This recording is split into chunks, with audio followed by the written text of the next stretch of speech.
शिव को कैसे पाएं?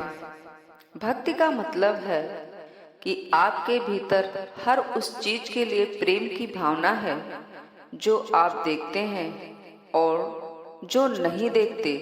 इसका मतलब है आपने पसंद और नापसंद की द्वैतता को खत्म कर दिया है। आपके लिए हर चीज ठीक है। जब पुराने जमाने में लोग कहते थे हर चीज ईश्वर है, तो इसका मतलब होता था कि उन्होंने लगाव और द्वेष की द्वैतता को पूरी तरह से छोड़ दिया है। दरअसल जिस पल आप कोई भी चीज चुनते हैं तो आप उसे दूसरी चीजों से अलग करते हैं। भक्ति का मतलब है पूरी तरह चुनाव विहीन हो जाना। जब पूरी तरह चुनाव विहीनता आ जाती है, आप तब सहज मौजूद होते हैं। जब हर चीज आपको अपने में समेट ले या आप हर चीज को अपने में समेट लें, तब उसे भक्ति कहते हैं।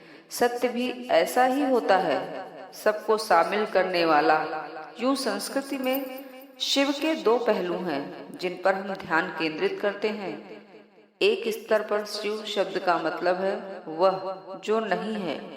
हर चीज जो मौजूद है वह जो नहीं है से आई है। अगर आप आसमान की तरफ देखते हैं तो तमाम खगोलीय पिंडों, तारों और आकाश गंगा को पाएंगे, मगर उनके बावजूद वहां अथाह खालीपन है। इस विराट खालीपन शून्यता को ही शिव कहते हैं और इसीलिए उन्हें सृष्टि का आधार माना जाता है। इस समय भी इसी शून्यता की गोद में यह संपूर्ण सृष्टि घटित हो रही है। संस्कृत में शिव का दूसरा पहलू आदि योगी यानी पहले योगी का है। यूं संस्कृति शिव की हर चीज के आधार होने से लेकर शिव के पहले योगी होने तक अखंड तरीके से बढ़ती गई है।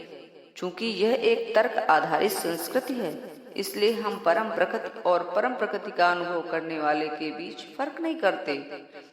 तो अगर आप शिव से मिलना चाहते हैं तो आप या तो उनसे उन्हीं की शर्तों पर मिलना सीख लीजिए या फिर खुद को विसर्जित कर दीजिए। अगर आपको राजा के साथ होना है तो आपको राजा बनना होगा या आपको उसका सबसे विनम्र सेवक बनना होगा। यही दो तरीके हैं। भक्ति का मतलब है कि आप खुद को शून्य बना लें। ज्ञान का मतलब है आप उनसे उनकी शर्तों पर मिलें, वरना कोई मिलन नहीं होगा। ज्ञान के मार्ग पर लोग बहुत ईमानदार होते हैं। भक्ति के मार्ग पर चलने वाले लोग मद में रहने वाले हैं। प्राचीन काल से ही भक्ति हमेशा से सबसे अहम मार्ग रही है, क्योंकि इससे परम को पाना बड़ा आसान लगता है। हाँ, यह सबसे जल्दी पहुंचाने वाला मार्ग है, लेकिन इसमें कई गड्ढे, कई फंदे हैं। ज्ञान का मार्ग मुश्किल है, लेकिन यह खुली आंखों से चलने वाला रास्ता है। भक्ति बंद आंखों में चलने वाला रास्ता है।